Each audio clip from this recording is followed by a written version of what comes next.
Holy peaches and cream, Batman!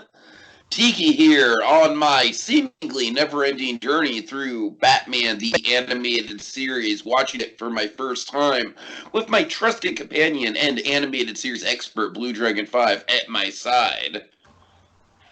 See, folks, long ago, I made a vow to educate Tiki in the ways of Batman the Animated Series, serving as his spirit guide to Gotham in a way. And tonight, no, we're not talking about birds of prey. We're talking about birds of a feather. Yeah, Dragon, this was marvelous, man. Holy crap. Hot take, Dragon, hot take here. I don't know how popular this is going to be. I feel like we're kind of entering a renaissance of animated series right now here because we kind of got through some rougher episodes with, let's see, help me out here, Dragon. We had like Tiger, and Moon of the what are the Wolf. ones? Well, okay, Yeah, so yes. there's Tiger, there's Moon of the Wolf, there's the Terror in the Sky, and oh god, there was no, again, those are kind of major, like definite kind of hiccups along the way. So it's. But we're back. We're back in full fashion because I love this thing, and I think this thing is probably even better than Almost Got 'Em. There, I said it. It is quite. I warned you, it was going to be really good. Dragon, this is such a good.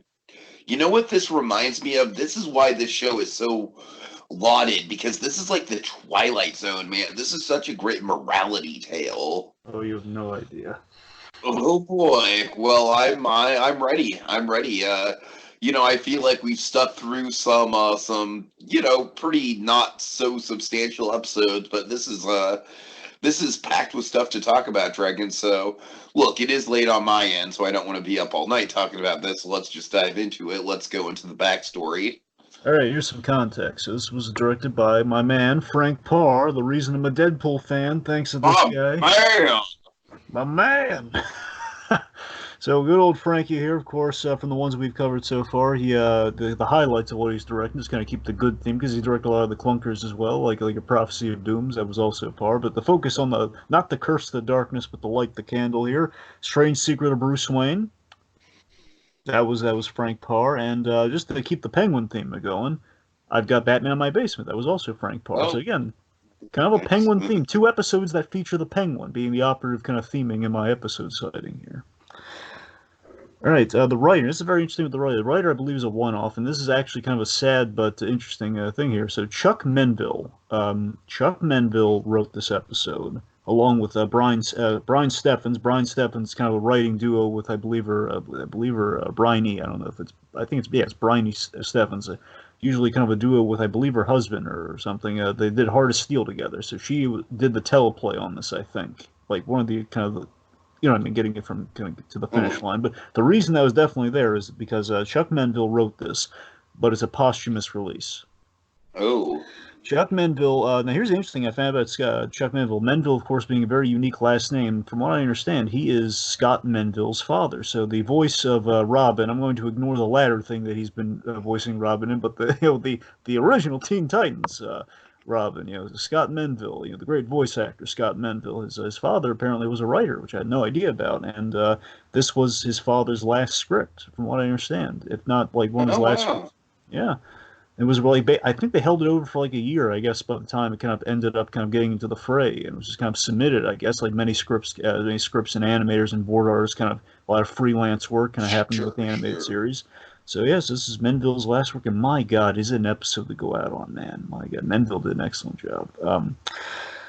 So the studio that did this was Dong Yang, of course, kind of the steady, kind of the guys who do really solid work on the animated series. When Spectrum's away, Dong Yang will play, as I like of late. They did again with the Penguin theme here. I've got Batman in My Basement, so again some Penguin experience with these guys, and Perchance the Dream. Yep, yeah. So not a lot here, just two little things. So this is the first episode to tackle a villain's attempt to reform, which is a big deal because we're going to have a couple of these in the animated series. The first time we're dealing with a reform. Well, I guess Kirk Langstrom kind of like a soft reform, but we saw how that went. You know what I mean? So Kirk No, it's like Langstrom. kind of like dipping the toe in the reform waters, you know? Yeah, importantly, it wasn't like a villain coming out of like his incarceration. That was like Batman on the side helping Sure, guys. That's sure. a different ballgame. The point is like a first legitimate reform, and reform actually being kind of upwardly used. So that's really big. And also, we introduced another original character for the animated series is going to come back a couple times. Veronica Vreeland, Bruce Wayne's kind of highfalutin rich friend. Yeah. Okay, let's dive right into it. All right. So, Dragon, first of all, of course, I want to highlight two things here. The music, of course, great theme for the Penguin. And Paul Williams, my friend, I need to see that documentary. I know I need to see that documentary. You don't need to keep reminding me. But yeah, Paul Williams just gives such a tour de force performance as Penguin. It honestly, I would wager to say this might be like in the elite of performances in singular episodes that we've seen so far, Dragon.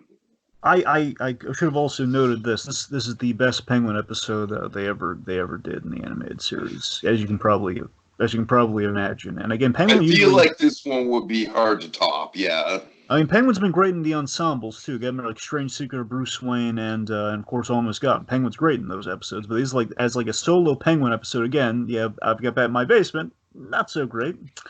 You have this, and there is one other before he just kind of appears from time to time when we do the revamp and the new adventures. So this is like Penguin's like it's a big episode here, and he's it is absolutely this is a testament to everything that was great about Paul Williams and his performance of this character. My God, Paul Williams rocks, man. I've always loved him in this role so much. Anyway, so the episode starts again. I love the Penguins always had this theme, and the theme is like we make the theme operatic for obvious reasons in the episode, and it plays so well. We do many things with the Penguin theme in this episode. All right, so um, Penguin is robbing a mansion. He's robbing like a rich man's art collection. There's a gag for the art snobs out there. Oh John god. James, John James Audubon, I believe. John James Audubon. He does these bird paintings, the bird art, which Penguin says, "Oh, Audubon, my favorite."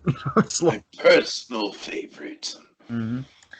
So I love the romanticized Penguin theme, as we've kind of said here, and basically what we establish here. This is a man. The Penguin is we're making a statement on the Penguin as a character in this episode. I think this is why the episode. I was so delighted. I found so many things I never even thought of when I rewatched this episode. I love this episode even more than I really liked it. So I mean, we have a. This speaks so much to this character. This is a man in love with the lifestyle of the rich and famous, of kind of the of the upper crust, the high society Gothamite. He loves this He's a lifestyle. wannabe white collar. Exactly. He wants that, but crime is his path to getting there, which will always, make him like a few steps away from getting there. It's like Penguin's always a character who strives for legitimacy. And you saw this in other shades, like, the Gotham series with Robin Lord Terror. It's always like the Penguin striving for legitimacy, and like eventually Of the nightclub course, owners is of like course. Penguin on his way to being the nightclub owner, but he's so far away from it at this point. That's what What I really. love about this, though, is that, of course, with Robin Lord Taylor, like they took him on a literal literary odyssey, dragging through Gotham. Like we went through some crazy stuff with Michael Lord Taylor. With this, it's very simple. It's very self-contained. It's a 22-minute opera. It is. All right, so of course, like Penguin here is like, sorry, sorry for the interruption, but at least you've been ransacked by a man of impeccable taste, and this is why you love the Penguin, man. Because again, he thinks he's so. Again, he does. There is a charm. Paul Williams exudes a charm with the Penguin. There, again, basically, it's a line in the episode. Roguish charm is the way you describe this Penguin to a T. It's roguish charm in every sense of the word. I don't know. It's interesting because I feel like we'll get there, especially with him on his date. But I feel like they do a lot of different layers and shades of what the Penguin is throughout the episode. It's definitely a very nuanced portrayal of It him. is. It so is. All right, so Batman enters with some Batarang cuffs, man. Oh yeah, Batarang oh cuffs. yeah. Oh, I got a kick out of this when I was like going through all the different variations on the And of Batarang. course, I I rewatched. love how the silhouette just kind of like moves out of the room into the next room, still in silhouette with the eyes. There's some Cool shot excellent there. silhouette work in this episode with Batman. Batman's shadow was great. But I love Penguin just getting really frustrated, like, you again and again and again! Well, importantly, we're setting up the cycle in Act 1 here, which again is at least a really great full circle kind of payoff when we get to Act 3 here. It's like 2 days out of prison. You're like a great moral dilemma. Mm-hmm. On Batman's end. Oh, it's gonna get there. It's gonna be. Oh, I'm geeking out about it already. We haven't even gotten there, but right now. So Batman's like saying, 2 days out of prison, you're back to your old games already. You're like you again and again and again, and the two, basically Penguin's firing his umbrella gun, which is his gunbrella, if you will, put it in Ninja Turtle terms.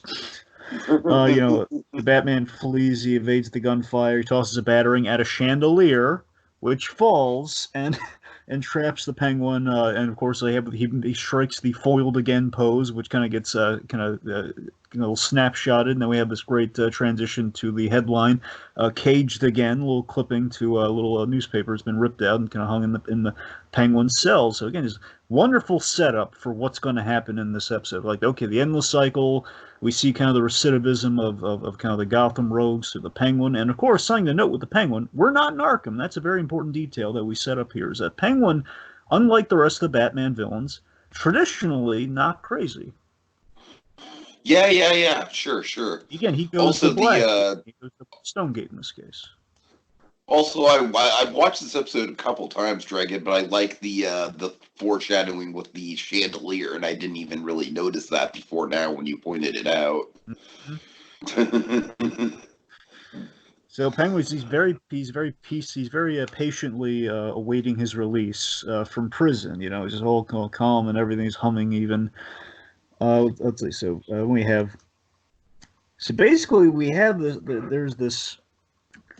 So we have the guard here. The guard shows up, and he's kind of chit chatting the guard about his release. Now the Penguin, this is very interesting. I want to get your take on this. The Penguin says, as he's kind of chit chatting the guard about, the guard's like, "Oh, you're gonna make a big splash when you get out here," and basically Penguin says something along the lines of "never again," as in he never wants to come back here again. So the question is, does he have the mindset if he genuinely doesn't want to do this again? Like, is he trying to end the cycle, or is he just saying, "Oh no, I'm never going back there again"? Like I'm going to plan a crime, but I'm going to be so smart I'm never going to do it again. Or is he actually trying to go for the reform? No, I think he is genuinely reformed. I don't know. That's the way I read the episode. I think, Dragon, honestly, you know what's funny about it, and I'm kind of like realizing it in the moment as we're talking about it, is that this episode very much is kind of like a 22-minute, like, Todd Phillips Joker story. It's very much like, this guy is like, hey, look, I want to do better. I know I have this shady past, but I genuinely want to try and be the best person I can be moving forward.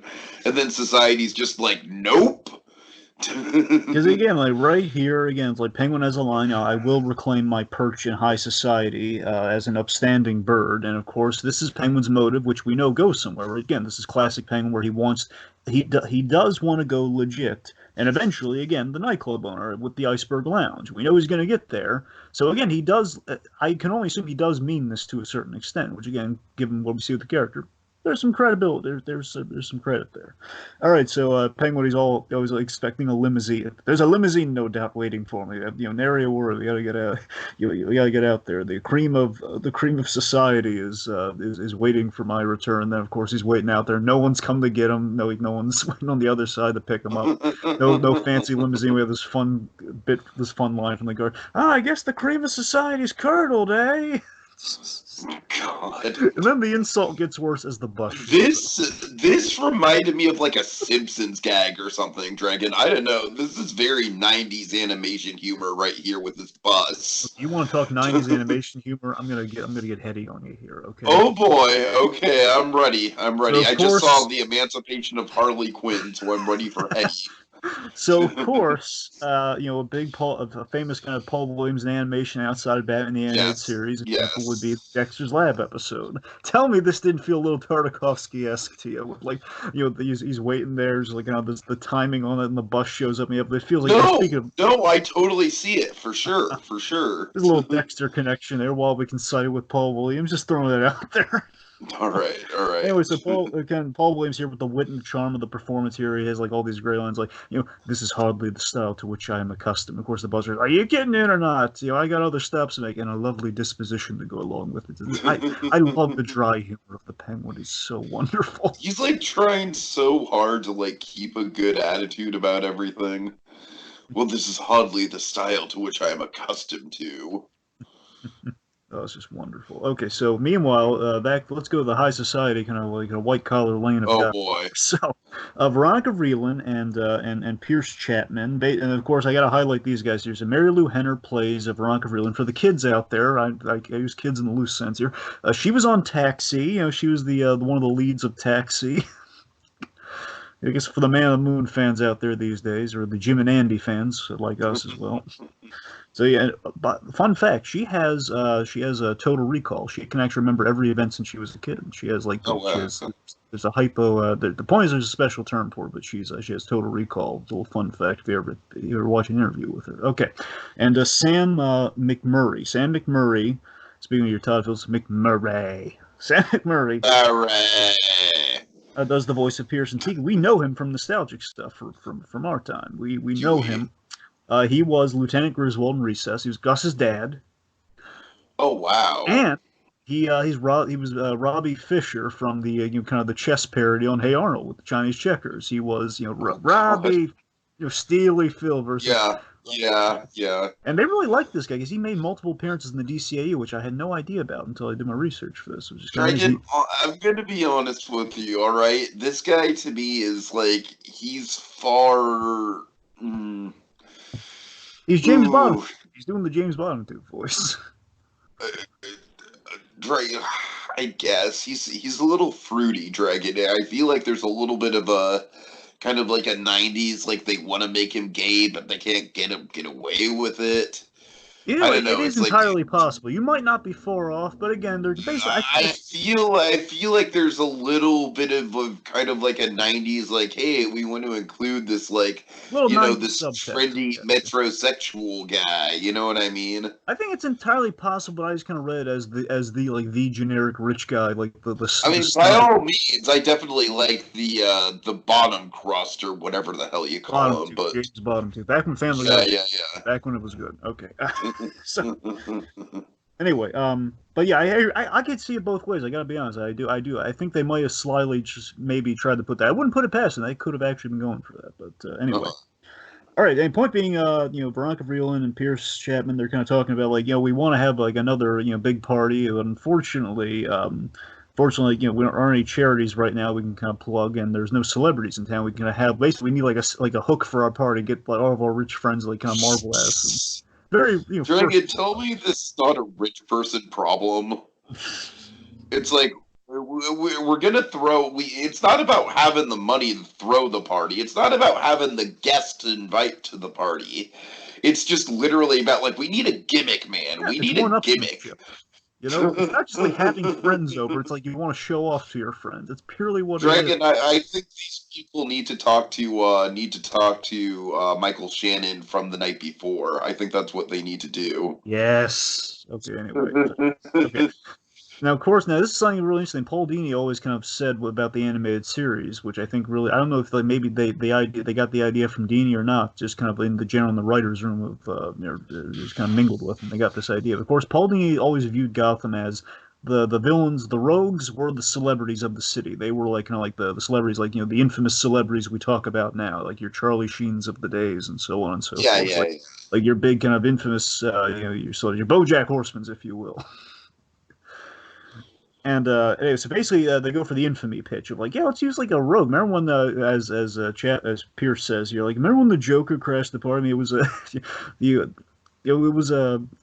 it was horrifying, but it was what a gas, what a giggle fest, right? And then of course, like Joker's last summer, man, like Joker's passe. We need something new. We need something fresh. And he reveals like, hey, look at the headline on the paper today. Penguin's released, and of course, Veronica's like, yes.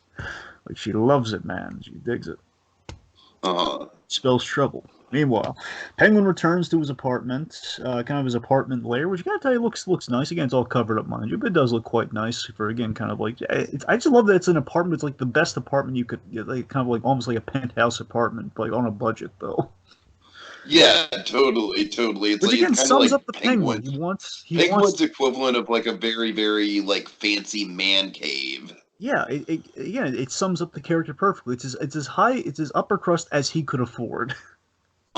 Exactly, exactly. All right, so basically, Penguin prepares outside for the welcome. Come on, Joker, old shoe. Expects like welcoming throngs of his. Basically, he's expecting his poker night from Almost Got Him. Essentially, as we learn, Which I noticed going into like this. I wonder if there was any sort of intention there, Dragon. There feels like it's like a little tiny bit of continuity between the two episodes. I'm pretty sure that's the case. So basically, like we see he's just alone with dust covered furniture, like Croc, Two Face, Croc, Joker, old shoe, and then it's just Batman. And Batman, I love this idea so much. This is where we're getting all the cool Batman stuff of the episode too. Where basically Batman's checking in and basically kind of trying to scare the Penguin straight a little bit here. Penguin claims that, haven't you heard? I've reformed. And Batman's like, okay, we'll see. I'm basically here just to keep your beat clean. And Batman makes his exit, of course, on the way out. Penguin just kind of has a little screw you to Batman here, saying, before you go, though, can I interest you in a cappuccino? Which he grabs a can of rat poison, which Batman clearly sees. And it's like, that guy. So Penguin's just like, oh, just what I need, a bat in my belfry. So what I love about this, and again, this is the big theme of the episode. This is what I really hit on the rewatch here. So I love that Batman, of course, with this episode, we explore him reforming his rogues. And that Batman, as a character, he does want an end to the war on crime. He practically doesn't see it happening, but he wants that to happen. He hopes that it will. Hopes that there is an end. Hopes that these guys can reform. Hopes that Arkham can save a lot of them. Hopes that the prison can reform. A number of them, that some of them can go straight, but legitimately straight. So there's like no doubt about it. And again, it's like it's him kind of ushering in kind of what his family believed in. So again, there's something really personal about that for Batman. Again, it's a facet we don't always see because again, the old adage with Batman people is kind of oversimplified with this. He's just a rich guy in a bat costume beating up poor mentally ill people. Which not true. Kind of true, but again, this is the episode that kind of shows you it's more. There's more to it than that. He's hoping for actual change. He's trying to, Batman. He knows that the Penguin, of any of the villains, he knows the Penguin isn't crazy. That Penguin actually has a shot at a reform, at going legit. And I love that Batman in this moment, he's trying to help him. I think Batman's trying to help him with this. He's actually just trying to scare him straight. It's not just like I know you're going to turn. You think so? You think so? Because this is interesting because I had a different read on it. Because to me, I feel like it's kind of like Batman almost going a step too far and sort of like, kind of like an I don't believe you and I'm going to be there every step of the way, like to make sure you don't screw up. It's almost kind of like the parole officer who spends too much time on one person. You know what I mean? And that to me is where most of the ambiguous morality comes into play with this episode. Honestly, see, I think it's so fascinating you bring that because I had something similar, but again, I think I'm erring a little bit more on the optimistic side, where Batman is kind of like he's a little happy to be proven wrong for a spell this episode. That's kind of don't get me wrong. I'm sure he's happy to be proven wrong for sure, but. But basically, it's like I am saying that though. That's the thing. I think yeah. I think I don't know. I think we're kind of in the middle on this, but you see what I'm going. I think it's interesting though. There are different ways to read that, and that's what I'm saying. I really like about it though. Sure. Okay. So Penguin gets a phone call. Who's he get a phone call? He gets a phone call from God, I'm sorry, Dragon. I forgot her name. Veronica Vreeland, the literary. Oh God, how embarrassing! One second, Dragon. I want to just highlight this one brief moment that I really love between Batman and Penguin, where Penguin offers Batman rat poison, and then Batman just kind of like very, very quietly, without any fanfare or music, just swoops down into the night below. What do you think of that moment, Dragon? That moment did strike me. I mean, again, I love that. That just kind of states, it kind of voices all of Batman's doubts that, again, if there is an optimistic side of like he is showing up there as like a parole officer, obviously, but it's like maybe a sense of like, again, I want there to be an end to this, so maybe he can reform. But then Penguin does something like that. It's like, what am I thinking? Of course, he's not going to reform. That's what I'm saying. It's like that's like a great button on the scene in Batman. It's kind of him turning his back almost on the hope of the Penguin in that moment, perhaps, which again does come into play later on, where maybe his hope gets lifted up a little bit. Right, right. All right, so Penguin gets Okay, called. so Yeah. Go ahead. Penguin gets called from Veronica Vreeland on his nice old. I love the old style phones in Batman the animated series, man. Very deep. Totally. Okay, so he gets his old candlestick phone here to call. Like, yes, and anyway, so basically, the short of it is, he gets a flattering meet and greet kind of set up with Veronica Vreeland, saying, "Is this Oswald Chesterfield Cobblepot?" Like, not just calling him the Penguin, like, or using the full name, man. And essentially, in simplistic terms here, essentially, we set up the popular. Basically, it's like the popular girl kind of like reaching out to the popular crowd reaching out to the outcast, which again is kind of like almost like a carry. Again, I've been in this position a couple times, and it is honestly one of the most dickish things someone could do to someone else. I think. Yeah. Obviously not the whole idea of like, hey, we're popular and we want to bring you into the fold because we're nice people that way. Obviously not that, you know what I mean? Obviously not like the Steven Universe cool kids, you know. But this is like you know what I mean. This is the carry approach to it. This is like, we're gonna let you in. Exactly, the carry approach for sure. The point is like, again, basically it's almost we're going back to high school terms of this. It's the popular crowd that is kind of like making kind of a suspicious kind of reach out to the outcast, which is the Penguin in this case. And again, to me, I had on the rewatch there was an implied life story of the Penguin here, where again, little obvious, I know, when you really think about the Penguin as a character. It's always kind of been less ways. I shouldn't be so shocked, but I love that with this interaction, with kind of the whole plot of this episode, is like Penguin's implied life stories that he grew up as the deformed outcast, trying to measure up to the upper crust because he longed to be that for so long, and like because no one just gave him some just common decency and just common no one just treated him like an equal. He always just wanted to measure up, and he wanted to measure up to the top of the Gotham's elite. So it's always been kind of like he's always chasing that. He's chasing the high of high society, and of course he's kind of getting that out of the blue with Veronica Vreeland, so of course he's going to take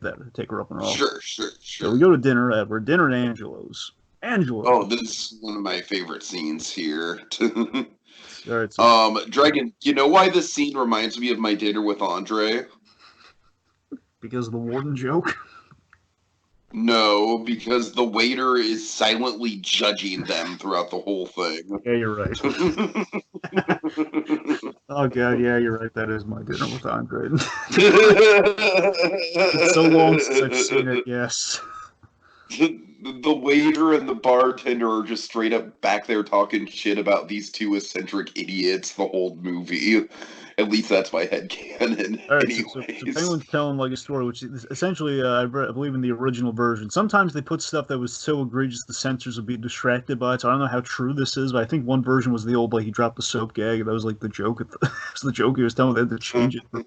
To me, the point being, Penguin said, "But Warden, those aren't my pants," and he's just laughing up as he's eating all the fish and the calamari. He's just like swallowing it whole. And again, making a big scene and a big mess of himself, kind of yeah, but he's not self-aware about it, you know what I mean? And that is, to me, kind of like the tragedy of his character, and this is the lack of self-awareness. Exactly. It's kind of like, my analogy was when I kind of rewatched it. It feels like, imagine if you had a less well-received Orson Welles, and you had kind of this big, boisterous kind of like giant of a guy who like tells stories, and he's like, but again, he can also be a little vulgar. But again, like Orson Welles always had the charm and the legacy. This is the guy who made Citizen Kane, of course. Like, give him whatever he wants.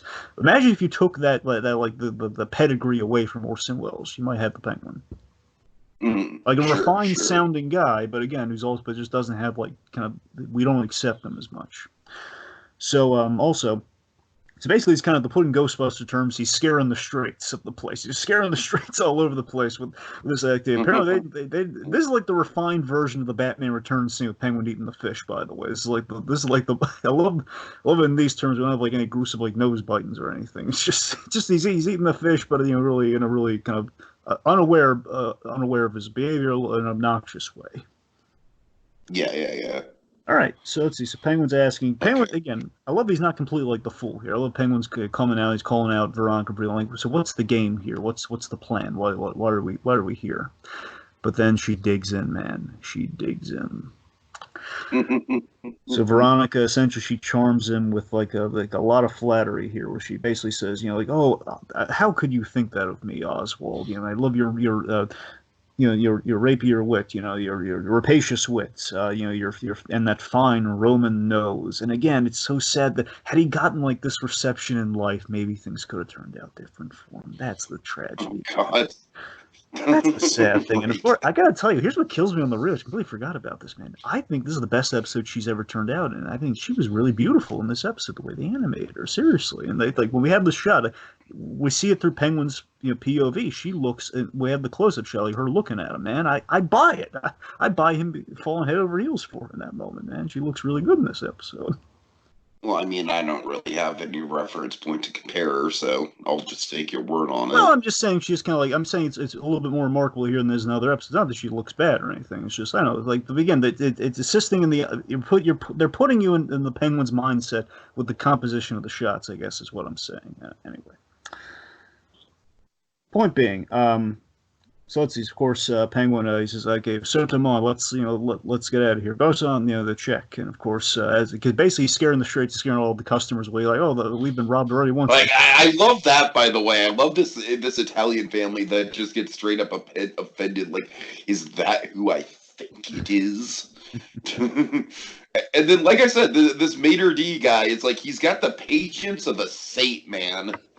So he walks up to him, and basically, again, as Penguin calls for the check, sir, with respect, it's of the chef says it's of his compliments. If you will just leave. So of course, Veronica says, "Oh, you must eat here a lot." It says, "Oh yeah, I've known you grab taken order to go now and again," which of course implies may have robbed the place in the past. Oh God! I love. By the way, I want to mention this too. I want to know if you caught this. I love the subtlety in the animation of how uncomfortable she is throughout the whole episode. Where again, she. Oh God! Oh, are you kidding me? Of course I caught that. Yeah, that's how great is that, though? Right? Oh yeah, it's Dragon. That is one of the things that really makes this episode stand out and really feel, for lack of a better term, real. It's just it almost gets under your skin, especially I hate to bring this into it, but especially in the light of everything that is going on in the Me Too and everything. Not that the Penguin is doing anything to her, but just kind of like and she put herself into this situation, but still kind of like it goes to show how our actions can make other people uncomfortable without us realizing it. Sure. It was a good wake up call in that regard for me. Yeah. So, let's see. So we learn yet again an age-old lesson with Batman and just in Gotham in general. You should never go for a stroll in Gotham. It's never a good idea. Waynes, what were you thinking? So basically, Penguin and Veronica Freeland, they're taking a little stroll, down the streets, and then of course, basically the dudes are basically just like, hey, look. It's money. Yeah, these three muggers just kind of like waiting, like, oh boy, payday. And as they're doing, like just that we've got to have money guy is their boss. Sure, he's the boss. He's actually Boss Big's cousin. He's the Fagin of this group, Dragon. He's like Boss Big's distant cousin too. He's just like, got it. Like Boss Big's, I gotta have food and homeless slaves, and of course on the other side of things, well, I've got to have money. Well, I don't know why you were like the country cousin all of a sudden. We need money.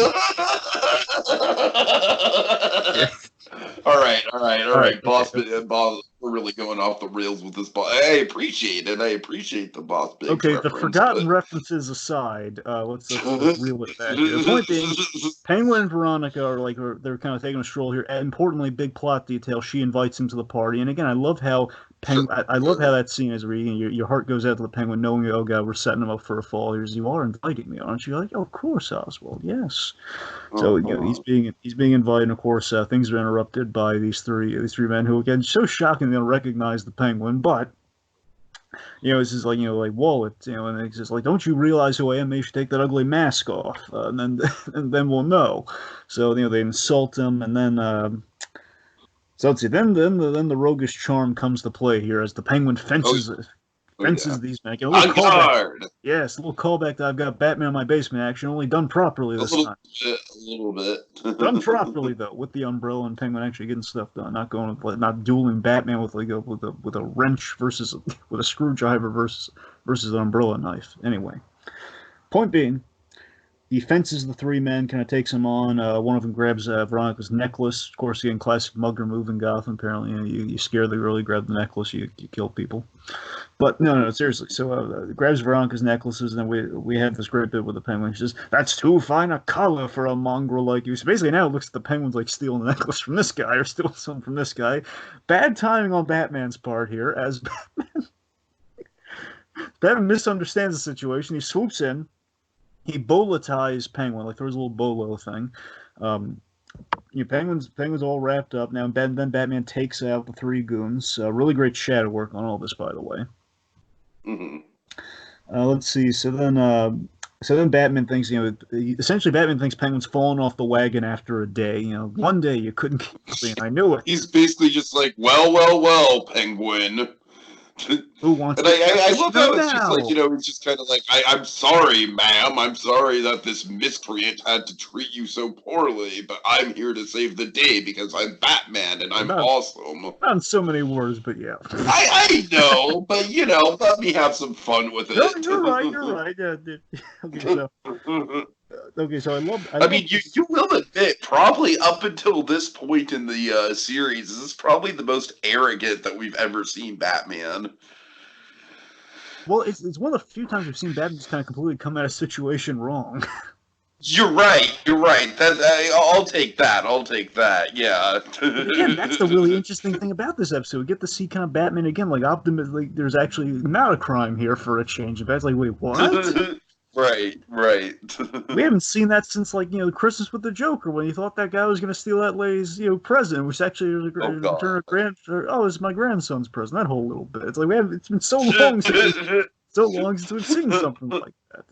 Okay, anyway. Yeah. But then we have the most hilarious part of the episode. So as Veronica clears up the situation, and even Penguin defends himself, saying, "Believe me, if I don't you think I'd associate with a higher class of riffraff than these guys?" So then we have this hilarious bit, like Penguin's like coddling Veronica, and just like, "Oh, you're okay, or I hope you're not bruised, my peach." And then what does Batman say?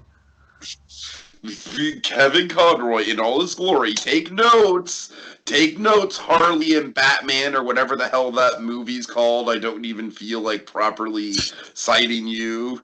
Take notes. This is how you do Kevin Conroy saying a ridiculous Batman line. Kevin Conroy is just like, Peach. Dragon, I want to know. Was that in joke worthy with your friends back in the day? I really wasn't. You didn't latch onto it.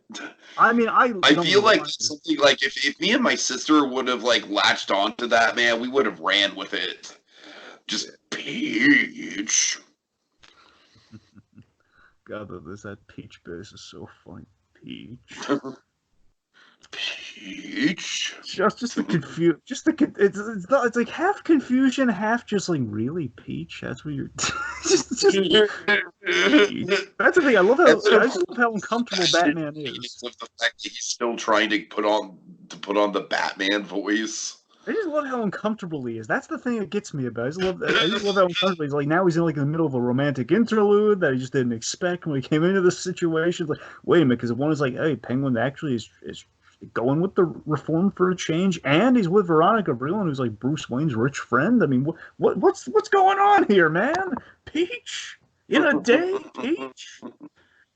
Anyway, all right. So then, of course, Penguin has this great line, like, make like a good masked man and ride off into the night while I clean up your mess for a change. Oh, that's a great line. Okay.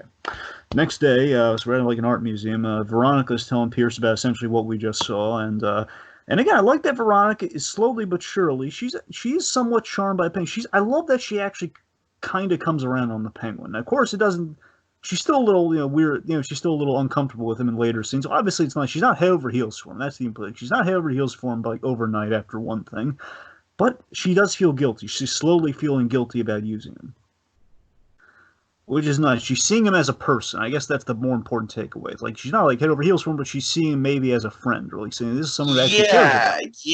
Yeah. She's at the very least, she's kind of like seeing the humanity within him, and not just like this cardboard cutout caricature. Exactly. So then enter Bruce Wayne, which again, years later, you come back to this episode, you realize, like, oh, it's so clever. He's following up on what the confusion last night. Okay, like Dragon, his cell I phone. love the way that this episode uses both Bruce Wayne and Batman. I It's know. really cool the way that they switch back and forth. There's some great stories things to that too. We're gonna get there. So let's Sure, see. So sure, sure. basically they tell Bruce Wayne about the party and the whole plan, essentially with the Penguin, kind of the you can only was using Penguin as kind of our big draw here, and basically Pierce's response is, he's NOKD, not our kind, dear. Again, the stuffy, snobby approach. Oh my god, okay, first of all, that is easily the most malicious line of the episode right there. Wouldn't you agree?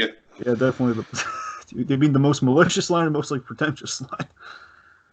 Both. I mean, I think it's straight up malicious because it's just like, all right, this is a gag, and it's like he's clearly not our kind, but we're going to invite him to the party for our own amusement, even though he's not our kind, dear. Oh ha ha ha ha ha Not our ha. kind, dear. I don't know, Greg. There's something just so slimy about that to me. So of course, I love, of course, Bruce Wayne offering some really solid advice too. Again, he is friends with Veronica Vreeland, but bear in mind, like friends in that Bruce Wayne is friends with Veronica Vreeland. Batman himself, not too crazy about her. But I love the idea that anyway. So he has this great line, says, careful your little joke doesn't come home to roost. They go with kind of the bird of it all there. Just kind of like make sure again, like you guys are playing with fire here. Again, Batman. Again, Bruce Wayne. This is where we're getting to the big thematic crux of the episode. I want to touch on briefly here. Is that I love that Sure, this is sure, the sure. this is the Batman Penguin connect of the episode. That really struck me on the rewatch. You have a man who pretends to be high society in Bruce Wayne, and you have this other character who craves it. And I just love the parallel that we really put into play with these characters. And now, Batman is aware of this ticking time bomb at play, and like his presumption of the Penguin. It's like not so much like the whole like him misreading that situation last night, but now he gets the full grasp of the situation. Like, oh my God, the Penguin may have actually made an actual attempt at reform, and the city, kind of the society that I'm kind of sworn to kind of try to protect and kind of salvage here. I'm basically reforming him for is screwing him over. This Yeah. is the kind of stuff like Tiger like drop the ball, and we're throwing Batman in interesting, morally complex situations, and we're doing it really well here. Well, I mean, of course, the big difference between Tiger and this is that we really like the Penguin, even if you just like him as a villain. Sure. And of course, the Penguin is kind of part of the show's DNA with the Batman Returns of it all. Yeah. So. Okay, so Pagliacci. I'm sorry, what now? Pagliacci, we're at the opera now. Oh, yeah, Pagliacci, right. My bad. Yet It's another late, Dragon, Hey it's late. Anyway, okay, so Pagliacci here. So basically, of course, we paired the parallel of Pagliacci as an in-joke, as you can probably imagine. The clown who's betrayed, and of course, Penguin being the clown who's betrayed here with the Penguin, the aspiring sophisticate. You get the... No, this is where the animation of just wanting to avoid the Penguin is just kind of like really hits home, Dragon. Like, I don't know. Like, he's singing along to the opera. He's having a good time. By the way, he looks a lot like some jerk with a camera in the moments where he's singing along to the opera. I don't know why. He does. I think I it's see the it. hair. Yeah. Do you see it? Okay, I good. see I'm it. glad you see it. I'm glad you see I mean, it. when All you right. bring it up like It's that, the hair, yeah, right? Yeah, when I didn't think of it until you said like, Uh, oh yeah, it does kind of have that. Yeah, It's only in the one shot where he's singing on the balcony, but I don't know. Anyways. Okay. The point is, so again, I love the idea when he loves and he sings the opera. Again, he's very into the stuff of high society, but again, just not as dignified in his approach to it, because you're not supposed to sing, as fervently about the opera, but he loves it though. So again, it's like society is judging him, but again, like the guy does have the arts in his soul. He does truly value the art and everything. He is a patron of the arts, but he steals his money to be a patron of the art. That's the difference.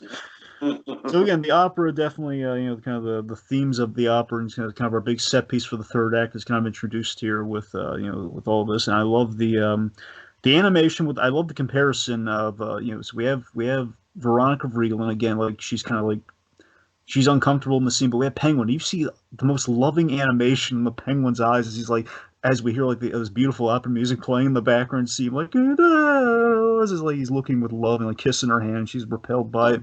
And God. what I love on the rewatch is on the opposing side, so beautifully divided by a balcony. Yes. Yes. On one side, you have Bruce Wayne. On the other side, you have Pierce with the opera glasses who's laughing it up at this. Then Bruce Wayne. Oh my God, dude. Pierce, like I said, he is just kind of like the epitome of like 90s metrosexual at this point. You're just like, oh, oh. But think about this, T. This is what really hit me on the rewatch. Is that Yeah. Bruce Wayne, Go ahead.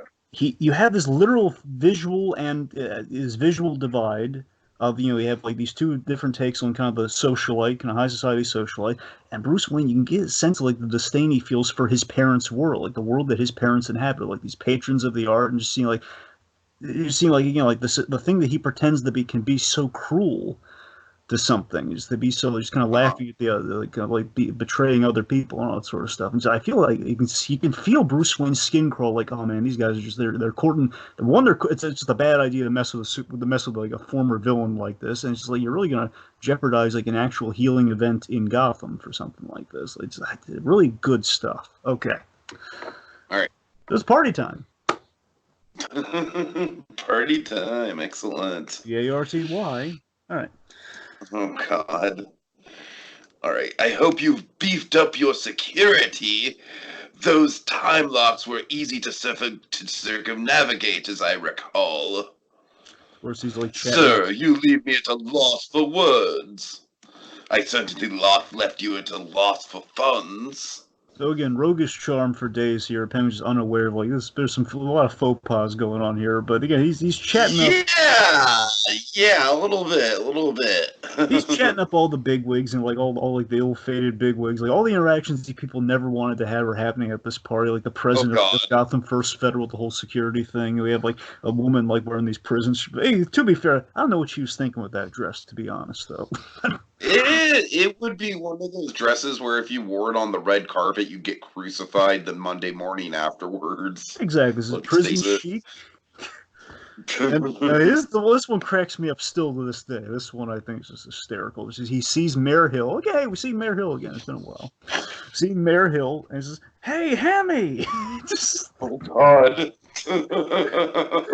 Oh, Mayor Hill, hey Hammy, just hysterical. Just Paul Williams. I just love him. Paul Williams just with like the ambiance. It's like he's milking it for all the fun you could have with a line like that. Just like he's playing a guy who's just not not self-aware at all at this party. So Pierce is having a ball. Like this is going better than we hoped. But again, importantly, Veronica, especially after that opera, seeing the loving look in the guy's eye, and she's herself, I imagine her skin would crawl less at the Penguin's gestures, more like, oh God, I don't feel the same way and I'm betraying this guy. I feel kind of bad about that. Veronica has guilt. Yeah. Veronica is probably the most morally upstanding person in this whole affair. Yes. She has a good arc this episode. I got to give her major points. She does. So she's feeling guilt and second thoughts. Meanwhile, we have much like all the best Star Wars characters, she's got a bad feeling about this. Yes. Okay. All right. So we have a really great this is a scene you rarely ever see. You don't see this till we do the revamp of New Adventures, man. Like we don't see this for a long, long time. We Bruce Wayne and the Penguin having a scene together. So on the outside terrace, Penguin's looking at something suspiciously, and Bruce Wayne, being the sly Batman that he is, he's kind of going out there admiring the Freeland jewelry, Mr. Cobblepot. Awesome. Ah, yes, Bruce Wayne, isn't it? Yes, that's an interaction right there, man. Yeah. I'm sorry, I'm geeking out right now. It's just no. It's definitely a worthy moment. So of course we reveal he's actually adding. All right, so yeah. Yeah. He's adding the luxury with this. What is it, like a cufflink? Yeah, it's like a little golden penguin cufflink of some kind. It's like a pendant or like a pin or something, like a brooch maybe. I don't know. Uh-huh. I think women don't really usually wear cufflinks, but it's. Right. Sorry, but it's nice. It's very nice. It is like a little gold little penguin. It's adorable, like a little token of friendship and in his case, love. But you know what I mean. Again, he's been misled. Okay, anyway. So So again, like Bruce Wayne has this line says, "Oh, I guess the reports of your reform are not exaggerated." I love the shock that Conroy's delivering this. Sort of, I guess again, it's like Uh-huh. Batman's gonna shrug it off, like, "Man, I guess the reports of your reform are not exaggerated." It's just anything's possible when love is involved. And again, like Bruce is seeing, like, "Oh God, he's just this is such a bad situation right now." It's gonna be misled again. And Bruce is, Yeah, I like how intense Bruce looks at the ongoing scene. He's just like, "Oh, I don't like this at all." And again, I love that Bruce is seeing a reform actually working, but knowing the tragedy is it's on a tightrope right now. Like the tragedy is like he's waiting for the other shoe to drop, and the recidivism is going to take form, and like all Uh-huh. the progress Uh-huh. made here. Again, someone showing him like act of kindness I could have like gone how so well. Bruce is trying to be a superhero in a social disaster. You know what I Yes, mean? yes. Then he never would have It's called so that. cool. He never would have called that again. The order that he's trying to bring would just like ruin all this progress. It's Yeah, yeah, genius. yeah. Totally. All right, so Totally. Penguin, as he's about to give Veronica a little gift, he overhears Pierce and Veronica have a Oh, little this check. is tragic, man. This is the classic like Act Two low of lows in a romantic comedy. Take the reins. Except there's no resolution, Dragon. There's no happy ending. No, there isn't. What happens? Okay, so basically he walks in like, and I love how he's like excited to hear her voice, like, "Oh, Pierce, will you relax?" Uh, you know, no. Pierce is like, "Oh, will you relax?" But Veronica, you said it yourself. That fat bird. And then Penguin, of course, he just upon hearing that, he's just a heart sinks. That fat bird would never get invited to a party like this. Not with those clothes, that waddle, those flippers. I love the animation on Pierce doing the flippers with his arms, by the way. Again, The it's penguin surely walks in. Sorry, go ahead. such a heartbreaking moment. Of course, then he comes in with a big mention of like, did she mention my fine Roman nose? And that's the bittersweet line right there, man. It's not the bittersweet line, but it's a bittersweet line. Or he It just is like is. that. It Like is. that was the thing she used to charm him big time, man. And then anyway, so then he gasses her. Like, puts like covers his mouth. He gasses her and basically kidnaps Veronica Vreeland, kind of almost King Kong style. Hmm. Uh, Bruce Wayne, he arrived. I love that Bruce is on the scene. He's catching he's catching Pierce. It's like, okay, screw Pierce. I'm gonna go out to the big dramatic Act Two ending here. So he witnesses Penguin copter away with kind of an unconscious Veronica Vreeland, and and again I I love that kind of end of Act Two shot right there. It's great. Yep. Yep. Yeah. And again, I love that we continue. Again, Bruce being on the scene in that moment too is also really nice. Okay, so now we're in Act Three of it all here. Act Three starts off with a bang with a really great scene. You know how much I love this scene. Oh So we're yeah. in. Oh yeah. Gordon. So this is one of the reasons. This is Of like course, one of the Dragon. This is what I'm talking about with Price, man. Like, or I'm sorry, Pierce. Pierce. Yeah. He's chastising Gordon. You don't chastise Gordon. So it's like 24 hours later. Of course, Oh, again, I'm beginning to wonder why I pay you people. Jim Gordon becomes incensed, and he's been really patient too. Because like Pierce, like it's been 24 hours. He's being so whiny. He's being like Anakin Skywalker in Attack of the Clones whiny. But it's But been I 20. hate sand, Mr. Gordon. It's rough and coarse and irritable, and it gets everywhere. It's everywhere in my new car. The point being is that it's been 24 hours, and he says, like, I put my best people on again. Gordon's been really patient with them. I wonder why we even pay you people. Of course, a rich guy saying that, too, of all people. So then Jesus Gordon just. Christ, man! Can you cut any lower? So then Gordon practically, like, I don't think he physically lands hands on him. He's about to, I forget if he was, like, grabs him by the shirt collar. Well, the point being, he just gets really up in his face. Like, listen to Uh-huh. me, you simpering little twit. You were the. You were foolish enough to invite the penguin. You were the foolish one. You were foolish enough to invite the penguin. Now it's his party. It's great, man. It's Gordon getting insensitive. It gets even better, man. Where Batman's on the outside, just like he was in Phantasm. Where I love the scene where Gordon and Batman do not share a scene in Mask of the Phantasm, but still Gordon tipped off Batman to know that the cops weren't going to be on his side in the movie, which was kind of nice. And Batman wasn't even in the scene with him; he's on the outside of the office. So yet again, Batman's on the outside of the office. You're in all this. I love that he sees like the little hummingbird message come. I love the surprise on Batman's face as that happens. Again, kind of being a little lookout in case anything happens. Anyway, so Hummingbird crashes through the glass with a little hostage with little ransom demands. Which, of course, is Penguin's MO. Penguin is his most famous kind of modus operandi. He's a ransomer. That's kind of his usual thing. He kidnaps people and ransoms them off. That's, of course, is being kind of the best showcase of the Penguin is this episode for those reasons. All right. So basically, $1 million from her trust to be delivered by Pierce. Yeah, that's the big catch, is that Pierce has to deliver everything in person. That's simpering little twit. Okay. All right. We have a Petty great cash, easily done. It's just $1 million. I wipe my ass with that money. He does. Like the lawyer from Jurassic Park. Oh, God.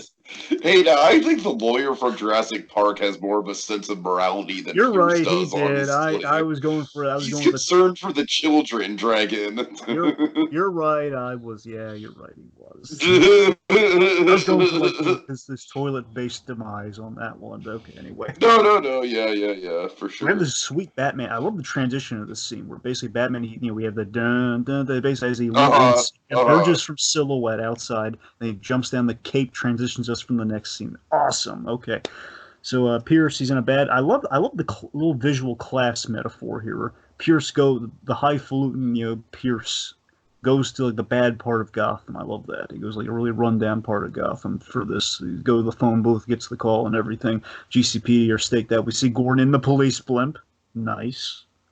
Oh yeah. Everybody basically goes to the corner of. He's told to go to the corner of a bar in Englehart, which a little reference to. I've met both of these guys actually. A little reference to Mike Barr, the writer, and Steve Englehart, who wrote Laughing Fish, the comic that eventually got. That's my favorite episode. So really nice. Okay. So point being, GCPD standing by, phone rings. It's Penguin telling Pierce basically to turn left and walk. And remember how Pierce tries to weasel out of this. I love that. That to me is the most endearing Pierce moment. Like, Pierce is just like, oh, well, I'm just going to leave the money here, and you can just go ahead and pick it up at your own convenience. I like how he's like doing. He's like trying to frame it like he's doing Penguin a favor in that. Absolutely. All right. All right, so he tells him this guy turn left and just keep walking. You'll know when you get there. And this is a great setup line. If you know, especially if we're borrowing from Batman Returns, you know what this is a setup for, and this is awesome. So he basically walks and he falls down a manhole cover because apparently people don't look down before they walk anymore. Point being, he walks right into the manhole, lands right. Do you want to question the timing? We don't care, man, because we got the duck boat in the sewers, man. We got the duck boat. Who cares about the timing exactly? It's we a got cartoon. The duck boat, man. Who cares?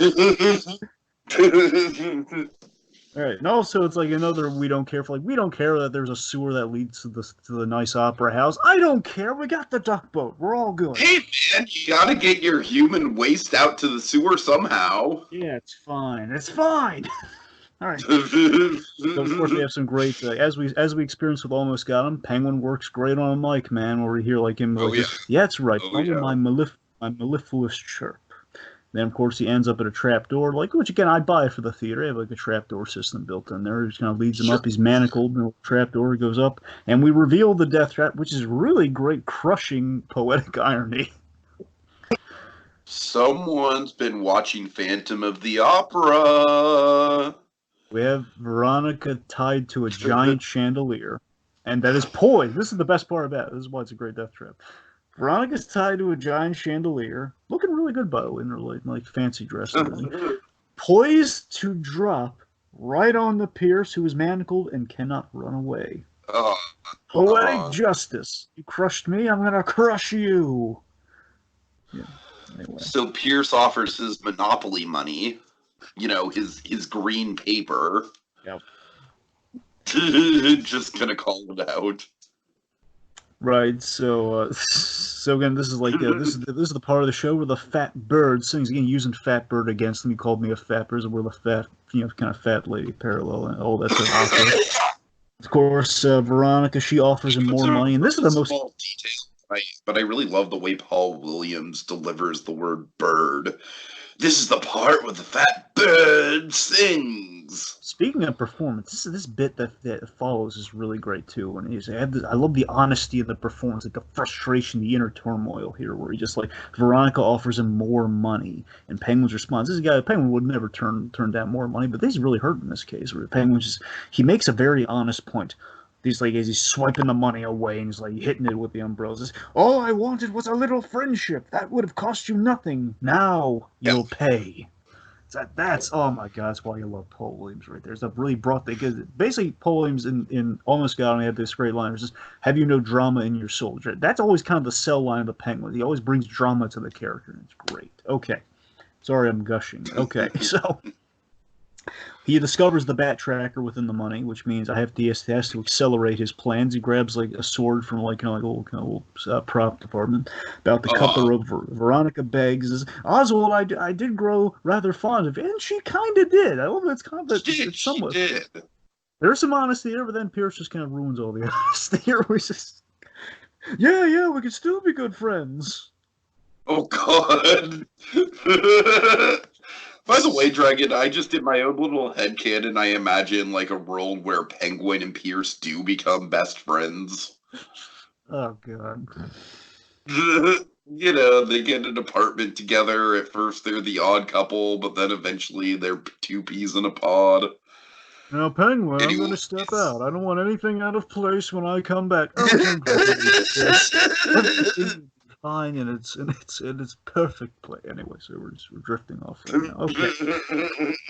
Okay, let's see. So, and of course, Penguin has another great dramatic line here. Again, especially putting this Penguin in the opera is just perfect fodder for him too. It's very, very appropriate characterization wise for sure. Well, you know what they say, better to have loved and lost and made a small profit. I love that made a small profit bit so much. Made a small profit than to have never loved at all. So basically, he's about to cut the rope. Batarang saves the day yet again. Again, full circle payoff here, man. Full circle payoff in the climax. As Penguin then he flies up to the rafters using the umbrella. He tries to drop opera set pieces on Batman, including a dragon with Penguin with like a little Valkyrie helmet. Penguin riding a Valkyrie dragon. Oh man, it's so good. Like a Valkyrie that's like kind of a fire-breathing dragon with actual pyrotechnics. It's just kind of like, who said? And this is a great line for the kids at the time, for like the Saturday morning of it all. Penguin saying, like, "Who says opera has to be boring?" And he's absolutely right, man. I love that line. I love that line. Yeah. Opera, while long, is not boring. It's long though. That's where the boring comes into play. If opera were short, I think more people would like it anyway. And it's hard to follow too. I'll give it that.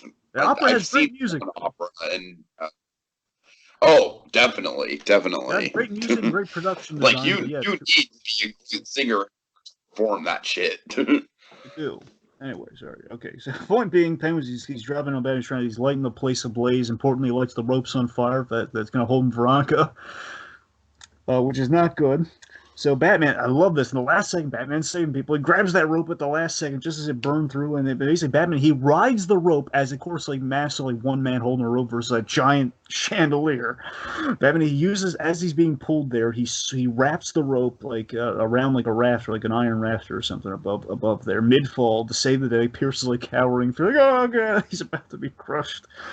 Penguin. So let's see. So then Batman, again, while he's doing this too, he throws a batarang cutting the Penguin's ropes again, much like the chandelier bit from earlier. Cuts the ropes. Penguin then he places Penguin at a safer place where when he falls, he'll live. Penguin falls. He rides the curtain on the way down. He's basically in the same pose from the news clipping from Act 1. Perfect link up. And the epilogue, kind of our ending epilogue, here's the best part of the episode. So this is the Batman the Animated Series signature food for thought moment, if you will. Oh yeah, kind of like the Twilight Zone moment, as I like to call it. So as Pierce is like getting the restraints cut off, like easy, careful, just last Pierce nugget there for you. Here's the bittersweet fun for you here. So Veronica, she apologizes genuinely, says, Oswald, I'm so sorry. It's too bad all this had to happen. And Penguin has the line up, said, you want to do it? No, you can do it, by all means. I suppose it's true what they say. Society is to blame. High society. And then we have the score kicking in. We have the score kicking in, which I think kind of gets a little bit more kind of the Batman theme of it all here. Batman just looks down upon him from the balcony as he sees Penguin Yes. being led away, Yes. Veronica left there. Spence kind Batman, of got a fake sort of like what have I done look on his face. like to me, it's like you look at the end. I want to compare it to another really great kind of like ending.